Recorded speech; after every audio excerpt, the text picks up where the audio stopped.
Nghe số bị bao khai kiến ông thuần tiêu gian lại họ chỉ sa mai lệ cái vang sa bùi pin cái băng khắp bùi anh là imit ta cái mùa hình lại muốn ai cái hè na gian khu vực kia pulal sa họ ở đây pu mang sa họ lại na gian cái pi và han bùi pian bùi piu chu hình ông thuần tiêu lại ta chu vậy ngắm sân cho ngày buồn và này hình khô su ấy dùng cái gan thể phải nè imi này vậy mấy mẹ ông su akam mamu cái so mà cái cana cái cana nằm xịt tỏ nè cái sil ta lâu ami acheng ai lâu lệ amang khát ta phá là mà nằm trong hít ta lâu nè nằm ra giận nằm mà hiện ai là chịu trong su miết xịt đàn cái gì là lại nè xịt thang đẻ đủ kiện là lại sum con gin cả zai tiền sum con gạ dạ là bùn la cái bùn gì kia đấy ipi sum con gin dạ này ta ấy họ biết su nang họ hiện ipi na dạ hầm na cái hoàn cả dạ về sum con gin cả dạ về thì diện na nó hỏi đà hạ định cái hỏi lạ tổ định cái ta về cái thì diện thì ta băng chân cái su cái lâu pa in na bola na su gan thea bul tu ni cái tu pia na cái hè na hin hít sẽ pa đầm đỏ vang hi lệ bắt hin tây luôn hít chỉ số đầm dâu bồn thế hallelujah thật sự tiền in gió lon này gì hết bồn này na hi lại hòn gió tụ vàng vào số ăn lon ya đầm na đinh mà sa bỏ thấy bồn này ama su bị cái humanitarian khát hi na achu khát hết cái thu pina pa na cái lạ thu hiện na quậy quậy anh là đầm thiên này để là hít giống đầm đỏ đấy thì số cái ông chỉ có tạ sân là lấy bồn na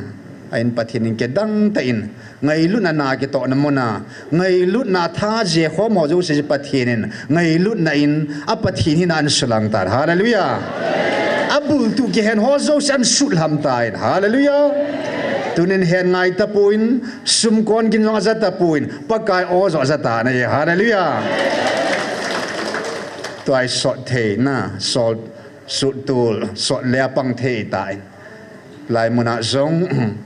tàu na gul tu len singka hosan apang ta in hita banga pathin hilai mona mihim gama doctor scientist on allo ne si momo het talu ho zong na hilai mona damna sangve ti himita ama thu sim hi khai gun ti sim hi kinang kamita kamwa kanalung dan mo mo tunia apa in achapa damna thu ke pa na thu mitlepuma an seido an phun do zin avelen damna pi papa pathin thangwa ve hallelujah ama zong apa zong pathin mai lama kedang tain mangsal han tahan lang tu hin tu ni tao khom na ding thuwa analut pe nga lautin yesu kai ta ven jing ni kho hi pathin evil na dingo ver som nga le nga hin ho ta bang ding ngai tai 2023 chun thagao thing evil na mo ngo nge me thi mak lu a chep ta lo ke bang di lo hen na a se banga chu recording yong chu ke bang chet lo mai the pathin thagao vin evil na mo ngo van dil gilo ho gabriel van dil evil na ho sim lo wa pathin thagao thing mo in evil now hi ken ke su do da na som ni le thum ve a hinge ka ti hen ai là ning ko ma chung som ni la li a hi in gabriela thum ve hin pathin hagau thinga som mi la khat ve hi in tu ko ma som la khat ve jing khu som la ni ve ding thin na hong he ding hallelujah it's hi chila itaw naw zong idamo la hin itaw naw zong hi chi ki ham bol thina ding ova chi jing lai dal jing lai hi zevin zong hin se ki katin nam pi taw na ni khu sim ani ho sima hi nampi taun hi 2023 August 31 hun ki pa do hin December 31 san su 2023 ni zakhat ni som ni ni thuma lengin 2024 January ha pana December 31 san su ni zathum la som gup la gup hi in tukum January ha tarikh khara panin December 31 honglong di December 31 san hi ni kho zathum la som gup langa hi ki dinga hi abona chu 123 366 365 agi ko mai le December 31 san hi ni zakit le ni som nga le ni li hung he dinga hin na tu ni hi le ni zang git le ni zagi le ni som li le ni sagi hin na tu ni ko hi 847 hin na ong hi in a khutia ni ko sang khat hin na ding o hi I damo le pathin zala ahung lung ding kum tha kum sang ni la somi la gut May 26 May 26 sugunu bui ke pat kun na sugunu gal kun ti ding a hin het the dinga May 26 27 28 zana panas 27 zana panas bui hetain sugunu chu as 26 May 26 2026 ahung lung ding hi ni ko sang khat il hin na ding o hi in tu ni san ge ya ni zagi la ni som li la ni sagi pan la ho zo si chunga ngai lu na le zana sang pina chung chiwa pakai mina ke pa thu sei na in chibai kan bol su ke ve hallelujah online a pang ho zo si jong amen ni ko sang khat san ge ya pakain a phatai ti ka sia thousand thading in pathinin ti damlu dam na apiu han lang thagawa ha na apiu han lang hal na apiu han lang thagau galvan thuta ngai lu om point a meeting te athat sa te ho a sepe ho zo si ngai lu na mit hi in pathinin ei phungbu vintin ei thom jing taw hano hallelujah ya chu ni ko sang khat nam pi taw naw he ni ko sang khat hi in hit te diwa hum hi in hi chun idal jing di hi ti to chun kitil kho na ta go ma ani kho mo inga sim na pau heloven tu nya pathin ei pui na ho alo pi na chilei ho jong tau jing khat hi na wa mi hing khat chin ilo ma jong ki het ngai chula na lo ma chi chan hi ge tam mu chi chan hi tam I pi ngayam agai ti le ka ne diam tiang ne ki het ngai hin ya chu hilai muna nampi lengpi le nampi lo kun khat hi na wa he tu nya lo hing kun zat ho ini ko thao jing ki sim de hallelujah khat sang pa kai na thona ki le sa lo ding a hin he chun gun su ta in thanom ta in pan anala ki do tin tu nia zinga thu punum ding a hi to ke hona hi hin khat veina taw diu hin tin chidinga hin mun khat min muni tabang pathin thuin sim thang nge zon bungu chang som gup lage Simon Peter in adon bodin pakai ke ho koi hinga ka chi ding o ham tun sot hin kim lo na thu nanga bo hichu pathina thu pathe bo pi hanlang pakai sun leya len laya hi sermon na nei ta in seiji ho le sol sa ho seiji yang som sigia kilhanin sol sa yang som na ni kilhanin hi cha seiji dang zom na in Pentecost ni khu a thagau thing ki bul ha a het tu sa chung cha chung ho jong su upper room Jerusalem in dan sunga taw ho lung khat ta ni sia taw ho chu mi za le som ni heaven bon va sol sa seiji heaven hitchipanga chun pakain hitchini khuwa hi thukil tam ta satan keima hina changla ka hi keima kata sa nelo kathi don lo chun tun sot hina nei pun te ti ne hitchipan in chung lai ha asata vin asei ji ho jeng in jong chun vo kathi don nun kata sa ne vin ati chepa pe hin athil mo ai thei ta poi tia hi seiji phasa khana da awitan na angolei ta hit chepa hin ama thi don lo ama ta san na lo chun tun sot hin na nei lo di heti hit chepa wang ni ai sei mo hi thei lo ai tai ati ada na ta vi nei le helaya chun pakain sol sa ho ko ma nang hon zong nei da ha di hom nei da ha vi na ti na loi te ho nga chi ta in nang ho jong chi ta vin sol sa petalen pakai koi ko ma ka chi ding ho ham azi su nang kom bo wa hin tun sot hin na o me nei so hi be vin ati vin hallelujah a hin khulum kevin Krista dingin anat hi vin na ke pedoven tun zong ho bung ho in hit simuna chi hi vin danan sim ta vin dan tam taong ki sim ta in lekha tam taong ki su ta in lot in nei pi banga kinung heya hilai mun a hung zinga dan zia na kinung he khan na wang sit kha ding ipi senam jai le van noi mi he na phu do ho bunga hin van til jong om po ni thakau mi jong om po ni ta sa patin ki ho nai bo ve ho in sao se khu til hon sang heaven van til hon sang heaven van mi te hon sang heaven ita banga hi chu nang nong he chula kin yong ka he chula ita banga hi chu ta sa patin ho nai bo chame thakau mo mong patin ki ho po a hin hilai mun wang hi thakau le thu ta patin ki ho na mun hi hallelujah hilai mun hi luna chima oh bem bem ocho de ma pathin ki wa choi na mun hi hallelujah hilai mun hi hat sunung van lal to na to pa pathin o ki za na mun a ki pho na mun hi hallelujah hilai mun hi van til hat pen michael van tilin nga mun asa mun thieng ti a phun do mun hi hallelujah hilai mun na dal ha dan ki sat na ho bung nei pa jong hilo ho bung pa kain kal hat sa ati ho mi him ho ki sat na mi him dan sim ki sat na nanung chon kha jin khwang na hung dai le aham sinang na hi de ke wang kain sung mi te to hilai mun a jin kho jong le ei tia jong hilai mun da ba om poi hallelujah jin kho ki ui pon ka dam sunga tun sona hilai mun a hung ki phung pa tha gau thing ka hi ti pa hi ka sui jing dio ya hallelujah ya hilai mun ki han ho hin na ki han khil pu vi nahi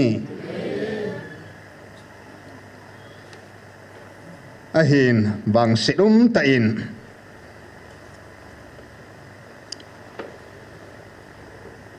lekha chum mong gi so ta in ilai mun a chi loading dan ang gi sim ta in lekha ang gi so ta in jing ni khol hagau thing tu phun ngai dinga ngai lut ko na na ese thu pi mang sai cham sakat taw na ilu de je wa chu kan sei dinga hi in ya hin December 2025 chung ECA lam kai ho kilo la na Reverend gin khusim sing sun ti la chom bel ka dong ke den Reverend gin khusim sing sun Executive Director ECA ama minin helai muna hi nampi thagau mei ti na muna chi lo din kham ga na ho bung myo kham ga na le warning hong ke pe in abanin July 9, 2025 in the name of KCCM, in the name of KCCMS, na, Manipur Synod, Kuki Christian Church, Manipur Synod, Dr. Tilun Kim Akitin Soivang Zoi Bove, Dr. Tilun Kim Komakiong Gagatsin Bible ka i-present hiin, aman autograph asuya kain, ama asuya kai to kibanglo hilahi, asuya hui kay matan ka pot si dahin na. Ai zong le agam kaya ti meutin pastor ngamboy sing sit na pastor ngamboy sing sit hilai muna pathinin ngan sin khat zong anane hin sing sit ti ki de chona ha sing sit sit sing sit kare da sing ngan ngam hi ki den no sing sun sing sit ti hongan hong hi ki den he nge agam kai mo po khada hi na achu ama min sukan pa hin tin hilai muna pathin aku na thilpi khut ngam na ne kila kha jong san hi in aban kidin Reverend Dr. M Thong ko se ho kip General Secretary KBC September 16 2025 na it's ya chu ho bung pum pi kilo la na dung ya chu ama mina le khang gi su WhatsApp ma vanu ya ki thanga hin na imu so ke diu hin hilai mun dam na thu azon le avai ge pinin Reverend ngam ho le aloi palam kai na Chairman More Pastor Fellowship December 11 2025 in Sun le khang gi su ke den helai mun GMFDI mun a chi loading le helai mun hi na ki tong ho le helai mun hong ki phung adam naw le adei lo naw le hilai hi a chi ho chan ge jong hi ga na thu na warning pha tanan petavin tunia am ho zo si jong chile alam kai chan khom pi ho zo si ding ba ina taw diu he zo le long lu ta taw nai nei diu he in tunia hilai nam pi ko na o hin nang jong na hop thau thau ve nang jong na ho me na hi ke jong ai ho min kel ngoi chang se jong kel ngoi ching ho jong milham jong mai thayong chaga jong mi ho sa jong mi ching pa jong mi mol pa jong kuki zo nam ka hi ti ho zo se ho ba hi nadam ji a chu nanga lo hi di e poi nanga jong hi thau thau hi he chun am ho zo se he tu ni ko in zan hi al hat sapun jong evangelist bu thang len se jong ko na an nei ta in ka se ta cha bon ya tu nia le kha hin su do cheng ei zevin chun tu ni khwa hin atum be jing ne ko pung ni le jong hin pa kai mina hung te te ding in ka hin ko ve na nam chan khom pi hoven pathin suma ki ho po in nazrat jesu ki ho ve hallelujah ama kita sana hi in ahung ping pa athipa athokit pa tunia thagau thing ki ti chu ama ma chu ki hoi bo ve e chra pathin dang chuma ki ho po in pathin sum dang ki bel po ne milima nga ki bo khu po ne helai muna he hingjing ha chunu pathin nga ki bo khu ba he in he chun pakai hat sa za ta he nge pathin hat sa pathin mina ho bung tina lam kai mo puna lin ta ngan na hi win tunia min sunung pen pakai mina hi hilai muna jing kwa pathin hagau thupun ngai ding le phut chin ding le he nge nan su le kha hi validate na nam pum piu le ho bung pum pin ka zui theina ding ova jing ni kho le jing ni kwan hong man hi zong la na thu pon hum jing la lai ding a hin hung o vin lang hi lai muna hi amiza pa golan negro bat kama hung ki phung thagau thing ka hi ti pa khu keima ka hung tai ti pa khu keima che ta nge ti pa khu keima hat sung nung pathin ka hi ti pa khu keima pa khangin pa hi na na ka tongin Israel te kanan gam kana pui hunge ti pa hi keima ta san ka hungin nang hodin gal ka zovin cross avan ni gal ka thisanin hobung kana chadon kana zove ti pa hi tu lagau pana lagau thinga ka vil nei ve keima lagau thing ka hi ti pa hi hilai muna hong ki phung lagau thing keima lagau thing ka hi ti pa hi keima alpha le omega ka hi ti pa hi pathin hilova akile alhem hi na ti mo ngai le amun tan hung ki din ke pi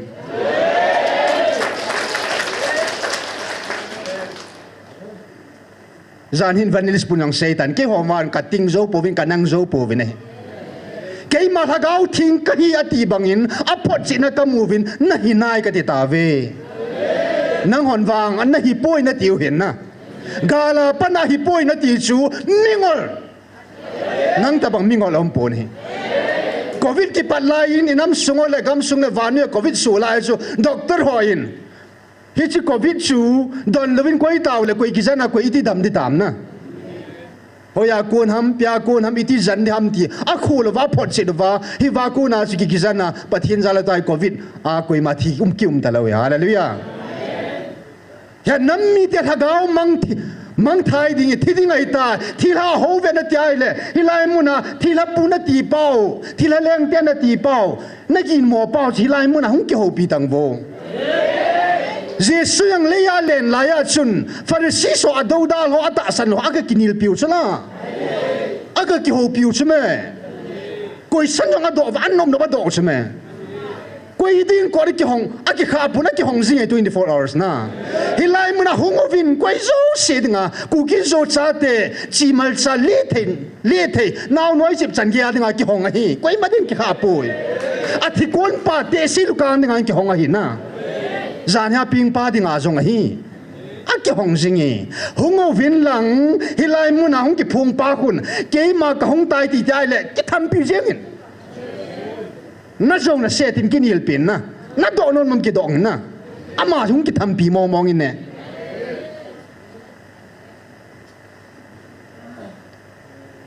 na nil zova na nan zova na pot chit zova na sumit zova lệ cái pa tai nam pin zui tam cái te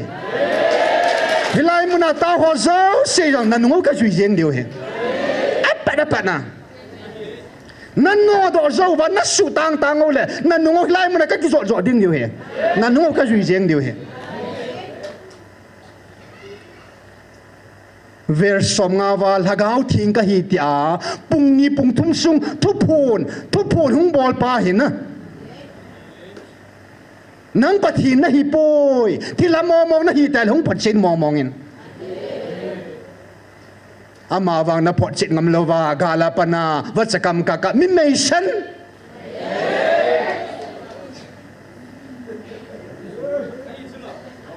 ta san ang gal kap jong le chi ho hi zam be to anh nắm mà đi thì san phơi ngắm bộ bên tiệt cho hin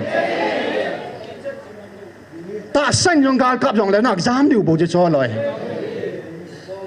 thà cá và bắt thịt là cho ta mò nó kia là họ bung rau xí lu bộ hi giờ thà cá của cái mò bộ na hi nát tiai lệ hi lại muốn na hong cái phong thà cá thiên cái hi tiệt pa hi na hi bôi tin hong đem hong đâu đa lên lăng hong sumit tăng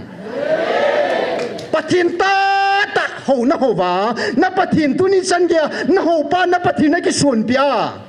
cái hầu bắt thìn ya ta mò ngà hin cái hầu bung ya ta mò ngà hin cái hầu bung đan sim ya ta mò cái gì ya ta mò hin ta ile hilai mà alhem na tiung sumang tang apat tain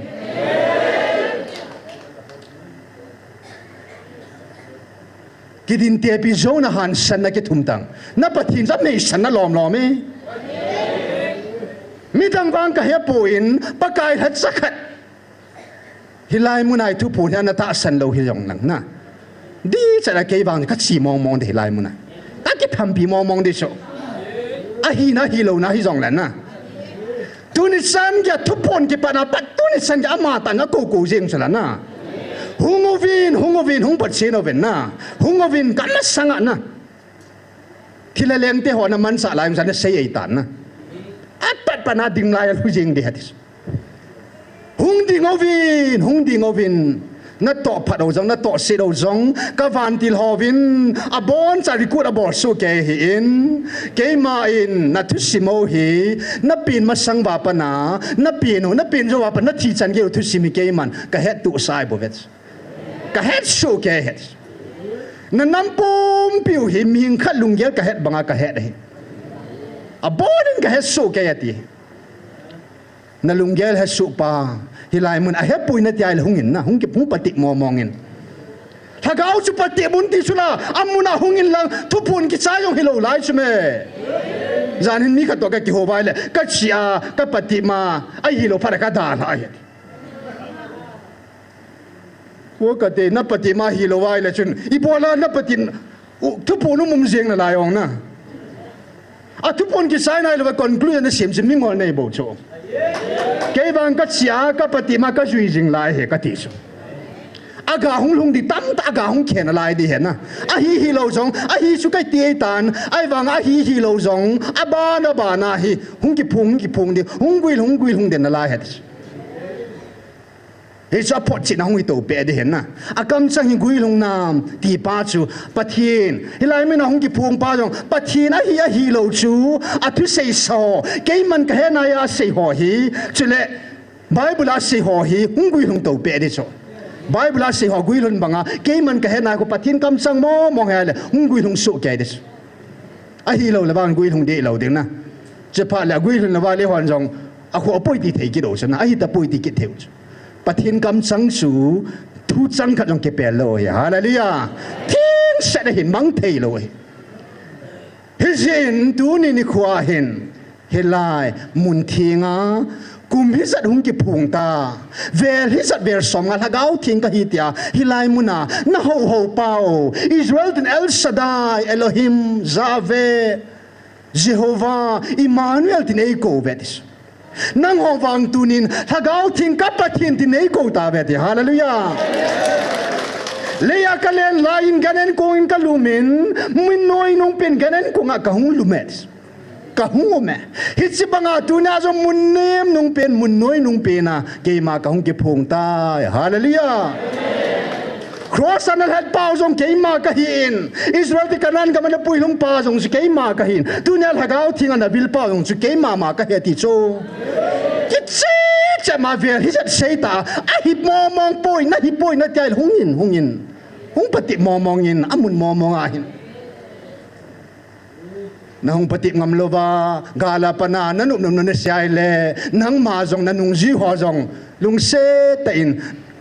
damun na ju diwi tai nam pum pin damun na denga ka tha do ding nei tun swat hin na pathin kom bo wa oma thupun sa thana ke man ka na thupun sa thana khuza kam sang tai sei do piwa iti mo na nil zo dham ko ha bible nil zo ding ko ma am pon hi ko ha thupun nil zo ding ke man ka na thupun ver som nga wal hagau thing in ai sei pu thupun nil zo ding ana thu khuza ko nil zo ding ai ko ma am ta lo cho na nil zo ba na le zo ding ai le hungin na Bible zo hung le nang thupun zo se hung le don tunia azona ata san ho le amin sia ho bung lam kai khat hin amma min chi hung chunga le kha hin su ho zo se hi tunia pathin amma ma man kin ka don buding ai pon pathin amma ma adon bun khat kan sim de he khana van noi ka pi ka thu hinga tin a thu hing thi thelo a thu hinga kun an don bu do te na mun khada don bu ma sau tin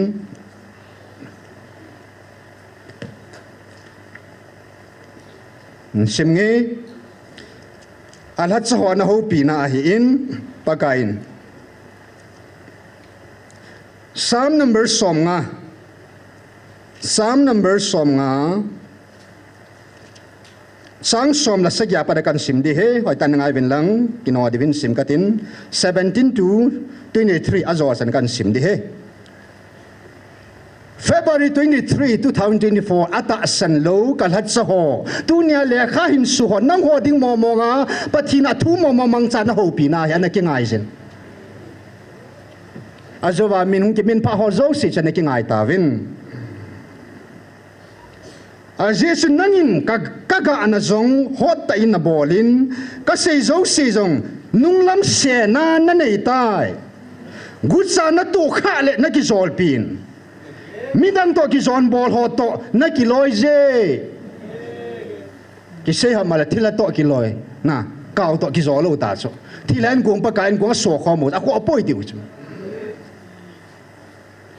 na kam sung zong thu se zen se nan na mangin na lei gui zong zo la na se nan akile pele na to munin na su pi do na jing na sein na su pi na nu sung ping jing zong na he se pathina he su pi na lungkel bo na he bo chu pathinin na kam chang na sei do sang bo na mel chin na lai he na sei do dung ya na chung chang thung ki tan di na dan sim chu nang ma nan kan ding na ku hu sem chu nang ma na la lut ding he thil hi chang pi na boltan a hi wangin keiman lim salwa ka koina alai na hi lung se thim khu tu thim pathi nei na la ya chuna phualal pu alung hang jing nai pu ne na wang phana lom ave ata san ho ke ho lung ger hian lang le asu su di ngai tan na puan khulun de se ma le lung ning be se pathi no ke bo pi na ga lai ta pan khom ha cho khungai ta din bo loi ke tin na zon le jacob dana jerusalem mei ko ha ka sa di hati la na na chana as bol cha loi ding ti se ho im hing lung gel pau so ai ba pakain tu ne chan ken lim sal wa ka koina alai na hi lai ta hi ke jeng zong hi nang ta bang khat to hi ding ham tin na gel ta pa za sadum be se bi nei ke ma hagau thing pa thing ka ti pa to jing ki bang dana ki gel do ta so ki se do da thunei nau ki bang dana ki gel do ga mo ta so ke jing jong ke pa thin jing jong hi nang ta bang khat tu hi ding ham tin na gel ta tun wang ngai zovin na ngai zovin tua wang ka pho na hin nan min mu chang ta thi mo ka chan sa na hi na chung thung ke tan di te pa te ho that sa ho na ke ngai ve ching thayun pathin na smil ta ve a chiti lo la ka bo ta lo wa na hu do zavu lo ding a hi pathin thu tan na hong thung de nam sung ba hallelujah kel ngoi ching pa kel ngoi nei pa ta le a chinga ngan siong ki tham de hallelujah gam sim pa gam tip gam ipui pa te gam ani pit pa gam sim pa pathin le khunga pa ho song ki tham de hallelujah athisana chodo a gimgan thei tu a ho bung tung do a alung ata sa athisan do a ho bung tung do pa ho bung anei pa krista le kalhat alhat sa ka hi tiong ki tham de hallelujah no ka sa jo ke wang so a jesu ata san lo ho na ho la chok ai ho to ki do di ki lo pe cho am ho ki lo ho hi hallelujah sung pi to ki do di he ta ne hallelujah sung pi sam ho ne zo chi lo leng ho leng pa kai ho pa kai van lal to na to pa leng chung nong pa to ki bun di he ta ne sol sa pul la bun ho zo pu dan thu na pangin gamel la nga chu banga se le na nul na be ni pa dan thu jong vain pet a kho lu ai le ki thang a se jing o ngai ta nem hi vai ko hin to ho wang chu ki a jong hong ki ko the li nga jong hong ki hot the na hong ki ko the ta ne gu sa jong hong ki ko the ta chu na man sa dang hong ki mang cha di chu kim ne gam sa jong hong ki ko the chu hong kim ne di ta sa ban pa hi dunia nang le ke ba on nem hi ba ko pa na he nge pa kai hi ko ma ka me ti thai do hallelujah hi ko ma ko mai ti thai jen pa pa thing thang ba ve hallelujah a jesu ku ki zo nam hi ke nam nang na mai ta po in ke ma nam ha chunu pathin nam ke ma su ke ma ka hi ti pa nam hi ta ne hallelujah jehovah nam Emmanuel nam El Shaddai namahita na hallelujah koi manam koi ma ki chik na the ding ai ta pon ho bung zong ama hin gam zong ama he hallelujah gam zong ama na no ma lan tun ding hin ho bung na no ma lan man phil han tan man atha sa ding ai hallelujah nang na nom nom ki chem the ta pon na te hallelujah pathin o ki zama sang hilai mun ama huma sanga wang chu nang ma dei de hinai nang ma thu thu hinai ama hunga panin alone nei pa hunga panin hallelujah agam nei pa hunga panin ahobu nei pa hunga panin nang thu thu kilata po nahi ama thu thu che ding ai tai hallelujah epizinam leng zo se pakayo se pathin zo se thagao ho zo se thagao thing ama hallelujah ama thu bo cha di chinam sung tu ni chen ya ma thu bo cha la hin na mun din gam til he ho jong ko thong ki sugam ta ve na ho bung lam kai ho jong a ki sudong gam ta ve ne a banum ta po ne thaga wa chal be ding om ta sang pi bol be ding an het ta po ve ne hilai muna pa wang chun khang som chan ge ding inam ma khu ding o inam khan khu ding o khang som chan ge su to sa ko he tai hallelujah aziz aman na ma hi ama cha hi ve ke ke ya ke ta po ka ji jong ke ai ta po ka ni ho na pa kai ke ve hallelujah ama jong ke ya ke jong ama ka hita ne ama thu thu ka hi ve hallelujah som ni la thum thang va na ki haina thil to banga bol pan e za bol hi e hoi se naw ta je ta hallelujah ni sia pa kai thang va ho nu no mai ve hallelujah gan long thangai lo hilai mun ngai lung sunga mit hi puma pakai tai wa choyai la pakai lung hei jeng hallelujah thangwa na ki haina thil to banga bol pan e za bol hin alam ha kisim tu pi pa chbo pathin hu hing na kamu sa ding ai hallelujah van noi lampi da tha hilai muna pathin lampi thingan hundo hi chi lampi ki han kha ho zo si hu hingai deu hi hallelujah i ham tia na dam sunga lung na he kha na ki sia hilai nan bel ni khu khu la wang chan phat the wang chan khom deu he pa te ho na ho la cha zam ta reverend ho pastor ho doctorate hoกอดวางจิกหงจิงดีหินนัดดำสุงาประกันผ่านปีเท่าดิ่งหินอาบานาปากายินอามหอมาอันหูปีนายกิดองสิอาทุยหิงมังจันมุนขันนิจงอันนั้นดอนบุตรกิดเอาตินกินก็เสียปูอินก็ทุยหิงอาตาสันโลหก็หูปีนาเห็นนะก็ลัดโซ่ก็หูปีนาเฮติหิตโซ่เกยเสียปูอิเดี๋ยวก็เลยเกยจุงหงลุงอังขัดบินตินถ้าขัดอีโบเสียหอถ้าจะจีหิบันนะไอ้บางเกยยาดิงวางหิตโลเฮกินก็ตาสันยาละเลยนั่งน่ะตาสันโลยาตาสันโลก็ลัดโซ่ก็หูปีนาเฮติอาเฮจิฮีMarch 1 2024ละอันหูปีนาเฮนังไอจุนหลังจังสมีละขัดนาหินกินละเทียมกาหัวกระโซลปูนอามาหัวเฮยเจียงเวอาเจ้าว่าละกินมันทุกกระเซขปูนอาหินละอามาหัวอากาวกาวเจียงเวน่ะไอจุสละอากาวตาป้าจุกาวคงกิจใจแต่ไอ้ว่าตัวให้กาวตาป้าให้เลยอามาหัวลุงเกลไงตัวน่าจุโอ้บุ้งมีหิตินกิปุยละขัดตินกิปุยละแต่อามาหัวได้เดียดานะกิเสียมเป้าเลยชงหิตาจุอามาหัวเสียมตูลุงเกลไงตัวน่ะนะด็อกทรินกิเสียมหัวจุจอช่วยตาจุดูข้างอาดิงอามาหัวคุเกยมาขบเปียหุงปังมองฮิเลวเกยมาทุเสียหัวจิกามีที่หิงอัพพูนเจลดิงโอฮีฮิไลมันหงเอาตินปากายกงน้อยเจ้าตินตาสนุตินน้ำสุงาผู้จ่าเลวน้ำดำดีตาโจฮิน้ำเอาดำนั่นดิงอามันเฮดชแมนอามีที่อาเกียงงวยเตจอามันเฮดชแมนอิทิปุยดิงอามันเฮดชแมนจุดที่ละอามาหัวจะลำปิวกิโลวากุนเละอาทิลบอลกิโลวากุนอัลเลให้ดอดิงโออาฮิเซเกยมาหินายลำซาบุมสิงปะเทียนฮาเลลูยากำลาขลาวเฮลปะเทียนกะฮีลาวฮมกุมาซาใจในโควินปะกายในหุงเวลินในหุงเวลิตีเวนนายลำไซน์อิเลตุละวะหุงเวลตาเวฮาเลลูยาดิลฮิยาสิลองไอวิลปูเวอิเลตุละวะไอวิลตาเวนนายลำซามปะเทียนเกยมันอามากำมูดอเทโลนัดดิงามิฮิมซามาเลมาอากิเซลไลอากิเซลเทดิงฮัม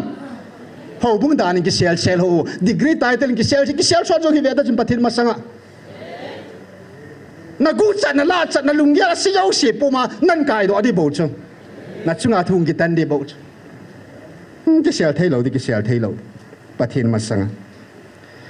i jeram de keima van le dim so ka hi lo ham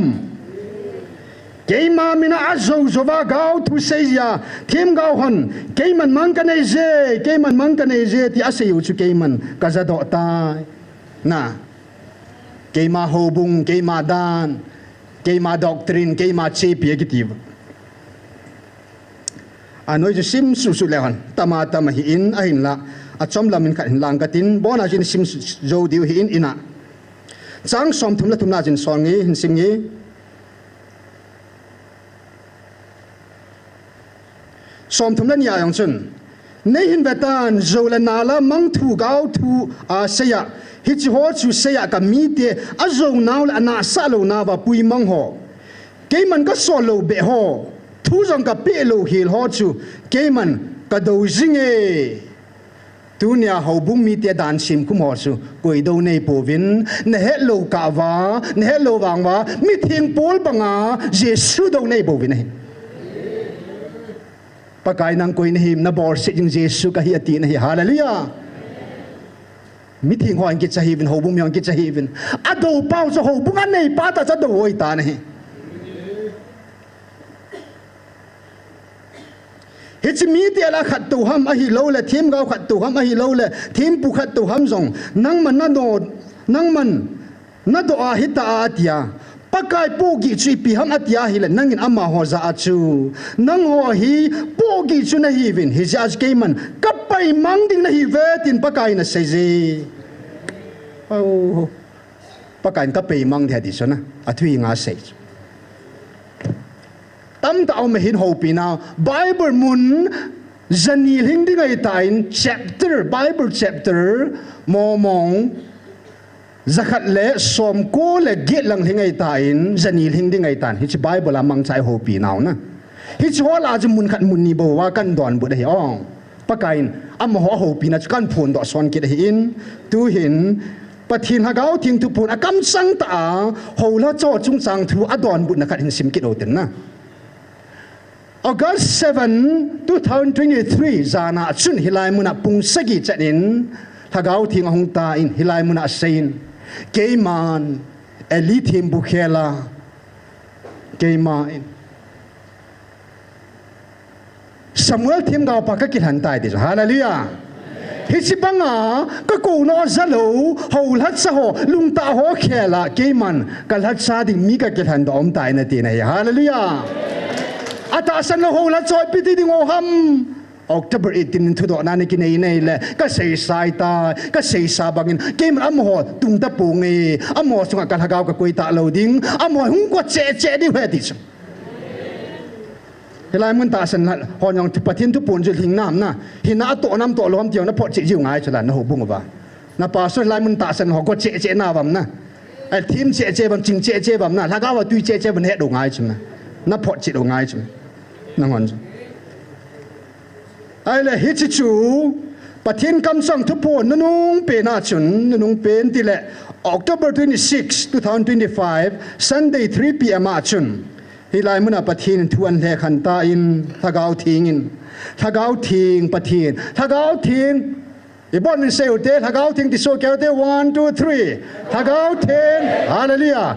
abanin thagau thing ka pathin o ti te 1 2 3 Hagau thiên cấp bất thiên ô hallelujah Hagau thiên sa da ding quay hầm na Hagau thiên đầu ding quay mam poi Aza da ding quay mam poi Hagau thiên thu phone he Hagau thiên kam sang he An Satan he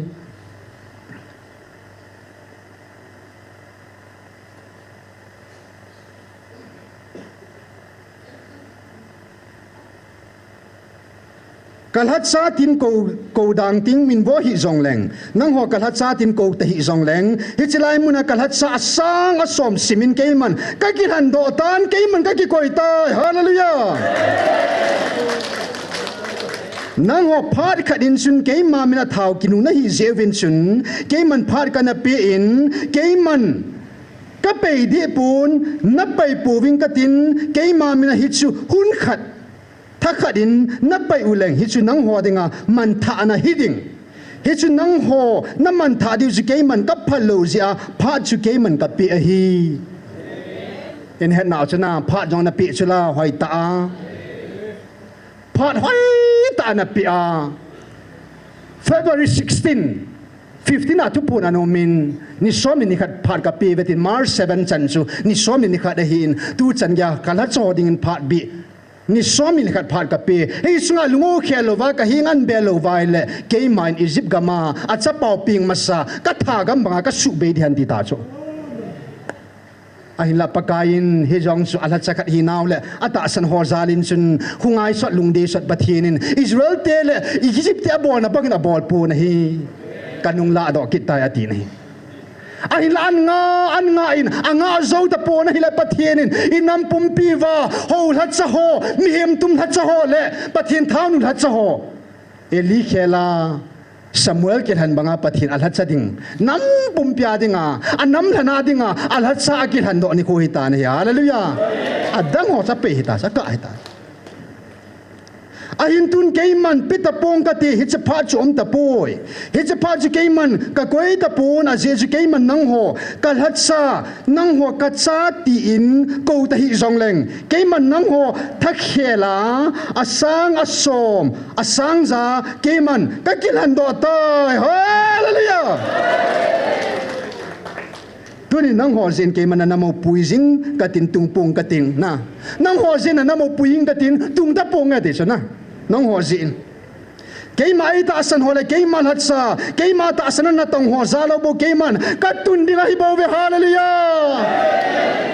nam pi tun no na dinga lý khela Samuel pakai na tu na hitan na chibanga chu ata san alhat sa ho mei thai ho chan ya pathin alhat sa dinga tu nei te hallelujah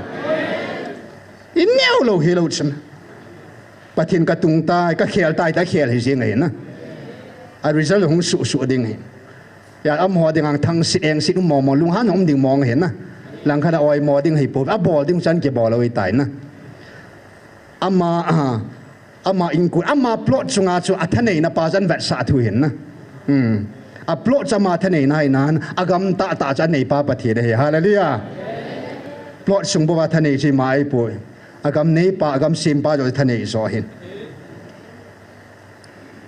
ngày lúc nào bố nang ho ka ko na hi vin nang ho hi chi do khang chunga to ka thupi zala hi chi do khang chunga to ho sanga ka ngày lúc na thupi na ding o zong ipi chum na hi vem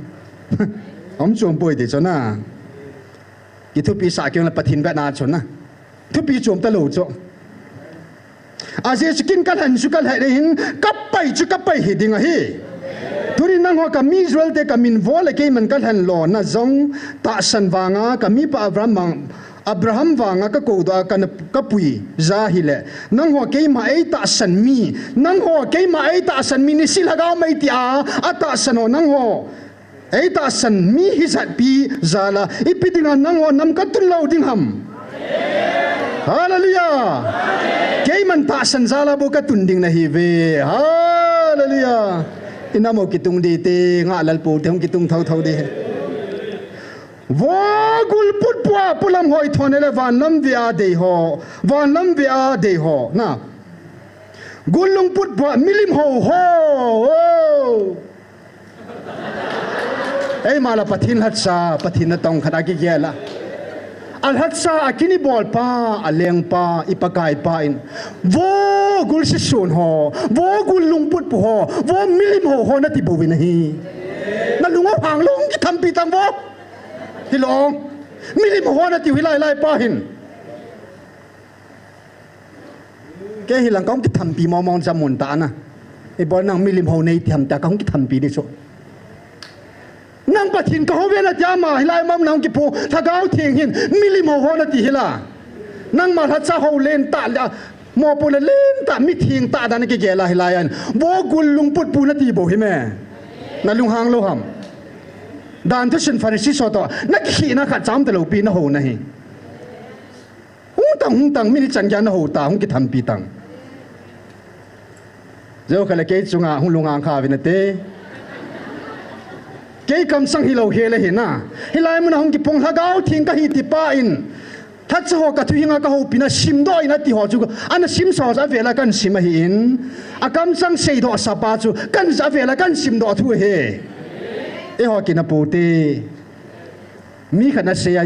YouTube se ma se khu di cho hilai mun ho jong su pi he na ki ngai lu su ke hi hilai mun ho khu akidam po ke lu hang po amu as ala ke phung pa khu na thila pu khu he ti so na nang la ma thila pu na ti aman wo milim ho nan ti ki an man nang thila leng na ti aman nang chu wo gulung put pu pa nan ti ki cho nang lai pastor na ki ti evangelist na ki ti koi zo na ti wa mung ki bel hatang bo hallelujah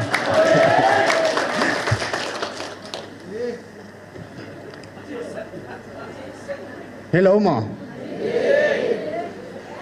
mi tam pi nam pum piu hi hilai muna thu phung pa jai na mo hi boy he ti cho a hi nai sai po ne hilai muna thu phung pa jai na mo hi boy ai po in nam han na boy sai tai boy ki te la na boy he in sung boy nam sung boy kam sung boy kani zia drugs ya kam sung na boy sa ho hat cha ho bible sim ho degree title theologian ho ja ho bung tam ki bung khan na ho bung nam su ke cho ho la cho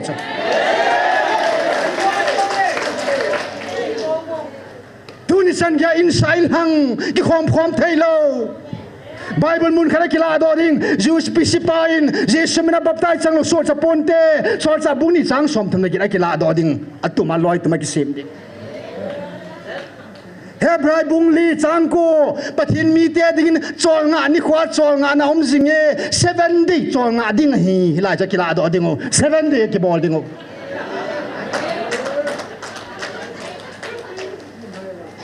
Giêsu chu tu yang vai chung hong pieng doi bovin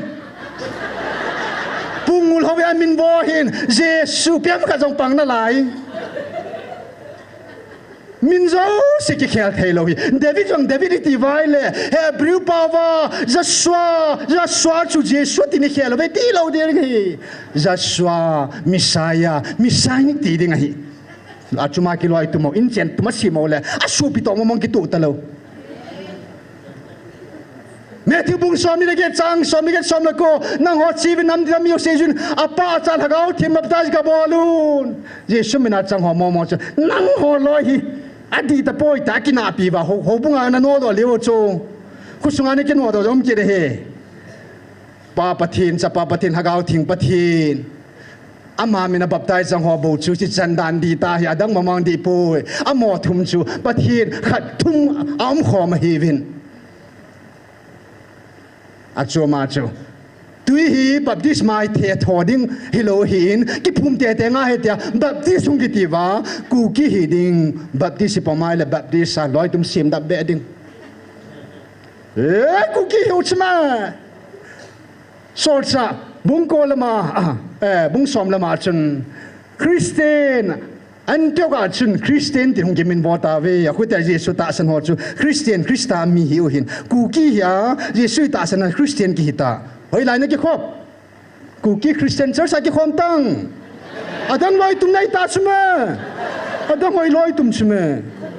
Bible jong ka le da chuma ke hon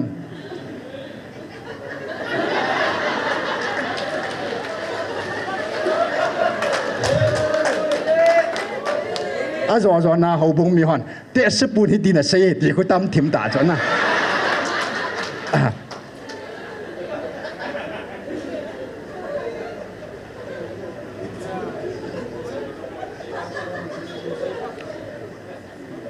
Pentecost ni kon mi hagau changa pau tha pau ba gau thu se uchme revival ho pastor pau ne ho RCG ho na ai lo le pastor ngam lun ho loi siar so lo hinถ้าเขาทุพนบอลเตะดิ่งเขาชันเตะดิ่งว่าแฟงและลามเตะดิ่งนะอาจจะพานาช่วยอามีเด็กชนะปะทินดิ่งเดนุนเดล่าสารมโหโอ้น่ะปากไก่น่าลากาวินในปุยจุนัดลาโมเลยกิโตเทโลตาโจนิ่งเขลมดานนันชนะอาจจะพานาช่วยอันโนดอแล้วโมจะลูเทละร้อยตัวกิสูกิตาวโจho bung abung na hoya ku na sa bung ham tile sol sa bung ni Matthew bung som ni lagi Hebrai bung li na abung bunga ji kila do chu le ki ti so ke ai bai ma chi pan na Bible om so ke hi cho ki ti so ke ku ki Christian an to Christian hung ki sa ba la mong di ki tao cho ni thei ki lo cho Baptist on in Jordan badung apum thoi Baptist kiti ding hi di kitao cho kachang pai di kilo na di so keo cho Methodist method nei ta na Presbyterian upa ki vai hom ding hin na ki vai hom na jong hi ama de ya chu ki cho upa ki pu ding hi tia Presbyterian na upa ki pocket o chuma vai hom na tum de na khada chu chuma ki pocket o ata banga chu mi hing lung ya la ming su to aboi dan nan chu abung jong phanalai chu abana chang ki khan ki chuma a chang a jong sol sa bung ni chang som thum la ge sol sa bung ni chang som thum la ku pa jong ki ta chu Kini kita beta.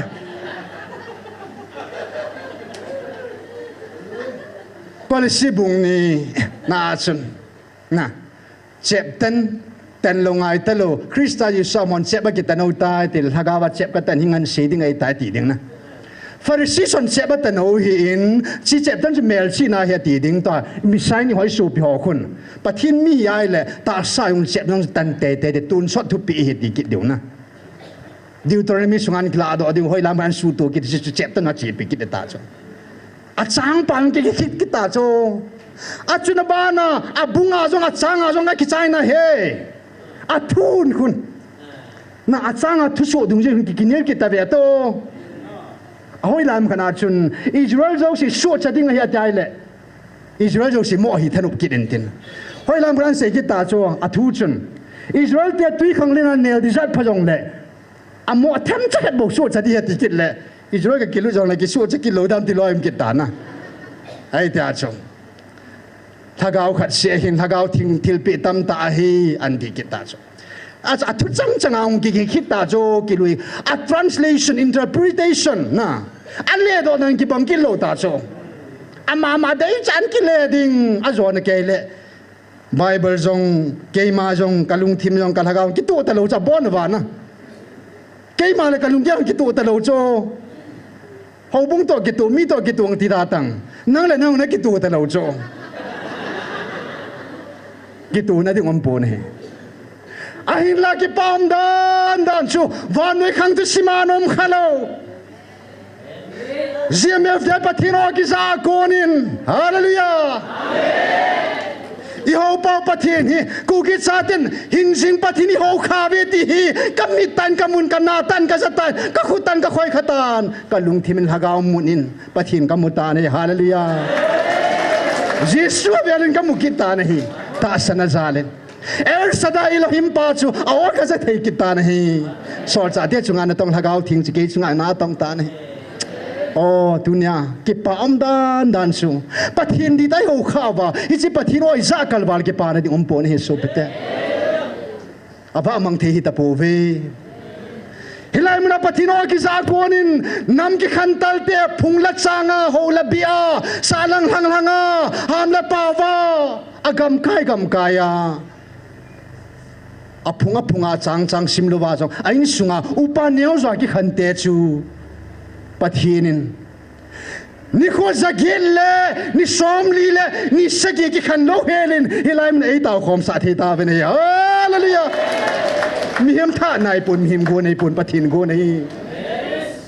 ke le ko pa jing jong le sit ga ma jun ho bunga jun khan ka ki khom han pu u cha pasal ni bo ke hanin ho bung chum ke hani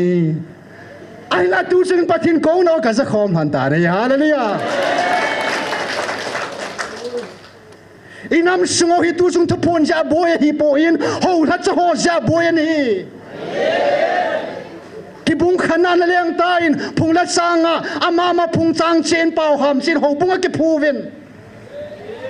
a ho bung nei pa dom ta lo mo chela ki to gam ta ve nei le pakaya lung hang ta in ho bung nei pa ma ta haga vin kum hata na ya hallelujah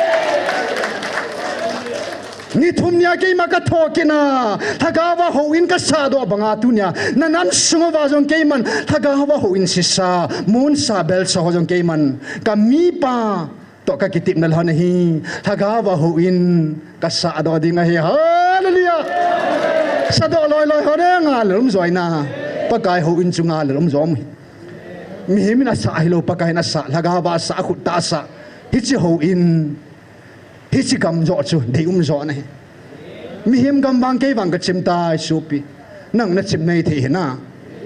chim mo ngai ta en tu sungi lai muna lagaw tu pona konin discover pi ma ge do timudo chu who I was koi kan hi ham ti tu sunga ge do ta ne hallelujah kuki nam hi koi nam ham ti sa ke do ta in nang jong ke jong koi hi vam ti hi in hi ham ti han ke ta na hallelujah ama ta nai se pi ta vin hi ngai lu na ka sa ti a ko te hi ta ve hallelujah pa khanga pa hina in leng zo se an zoven farau lung ta bet pa konin amite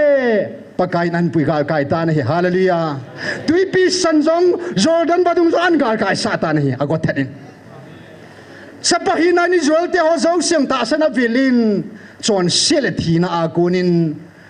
ni thum ni in thina jong gal kai in a thau ki ta ni hallelujah tuni kun jong hilai muna hung tai na ki temin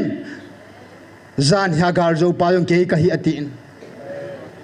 May 30, 2024 ningkum Good Friday, Azing Saturday, a tiny Easter Sunday, Hitchiniku, Saturday, I will now ban a saint. Zan Hagarzo Pang Makahi, hallelujah. Tunia Garzo Pang Makahin, Zinga Garzo Ding Panga Makahi. Zon Bung, some of Sang, some to Matson, some to Matson. Vervin came and Van Noika Zota, hallelujah.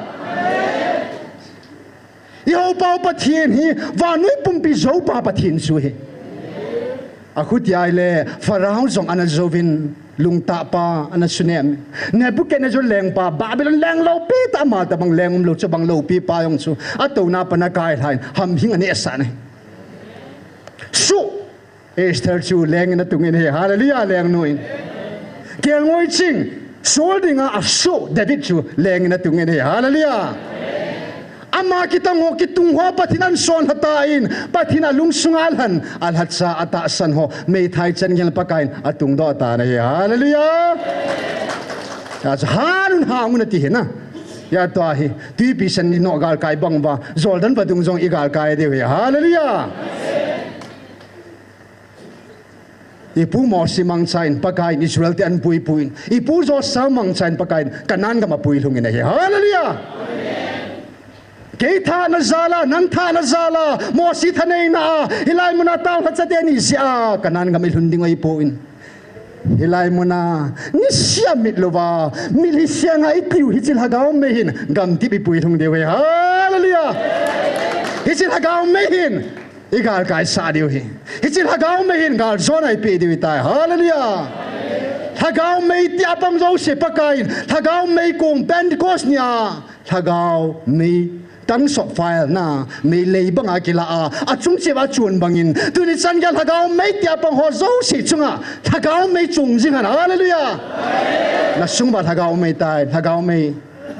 inam sung salva ding apatin may an hop za ding he hallelujah he chin makova yung kinem tanom jingotin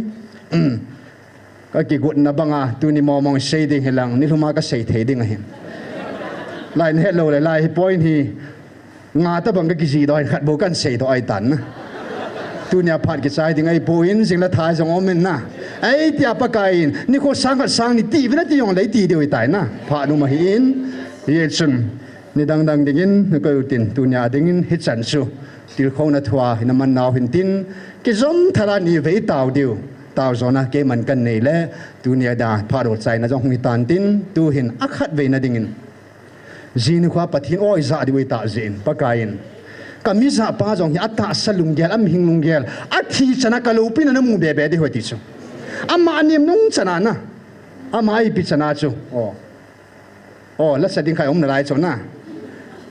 nge 24 jong ei ta in jing 25 hi in school sa pong ang suti ka mai ta ben na kuti lom lomen pung khat ei nai ti manin sun pung khat bo se longa na gyal daw tin tu ni cho la sading kha jong na lain na isu pinu nu la lam wa se la sading na ko phodo tin siu le ki zamani be na taw diu he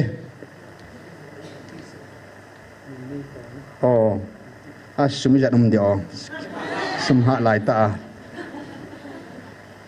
ATM card khari ki hol mo akit line ke mu in ning ni khol SBI a he che card he zo la ke mu akiza za lam ki la pe the amiza pa dingin jing ni kho zong le pat ta ki tup ta pathina za thina dingin ma ding na taw piutin akam sang phung do sonding alat sa pu thanglin sei hi in upapumang neo hin amani song hab bela among lo hilana pathina sei bang ta aku kiche tan phun do theilon na ding an sim do theilon na ding taw pi ki do tin sile jing ni khwa amun thinga hilai muna kimang cha ding volunteer ho zo siong na taw pi ki do tin sile pathin atum be ami pa to kitip na lhon ami pa pu pe sin jong atto do mur su na dingin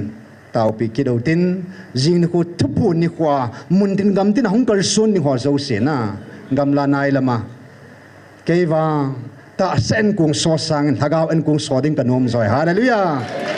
thagao en kung so khoma singa lang sugnu lang hoi lang gam tin hong kal sun ding isu pi ho zo seng lam ka tui ka la na boinam lo lang thun thena ding opin isa khom na ding taw tin dấu tiếng lệ tàu giống là tiếng point cần xây kít đỉnh na cái tàu lại và cần xây tiếng tàu giống kít điều tàu giống là cần này lệ tu ni phá rụt sai na hidi tàu te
lungilin kang in tao ki do tin kang in tao ki do tin I tao zam na ding oven ai vi lo now hi hapa in hin na le khabwa I mino zilu na ma ma akida la lo hela van ga milu theina ding hui ipa na tupi pe na hi zin tu hin pathin inam sung bal hagaw mang ho ding tao tin adin ho lat sa ho la hagaw mang ding jang ome so pite ho thật sa kêu ngồi chinh hiya mít so trong ông ta về tu nia mít so trong hagawa hagawu be hu hingam the na dingin inam sung ba ho thật sa ho hagaw mang ding ho ding tao ti thật sa ho hagaw din mun ding tao pi ute ho thật sa ho le kha hin su ho am ho ding tao ti hagaw mang thai ho ding tao ti hagaw din mona thật sa ho trong akisu di the na ding ope hạt sa ho ding ho bung lam kai ho ding ama ki gela su cha ai po pathin su cha ti bo je su cha he ding hi pathin thu se mana su cha ai po su pite ho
Amen. Hallelujah.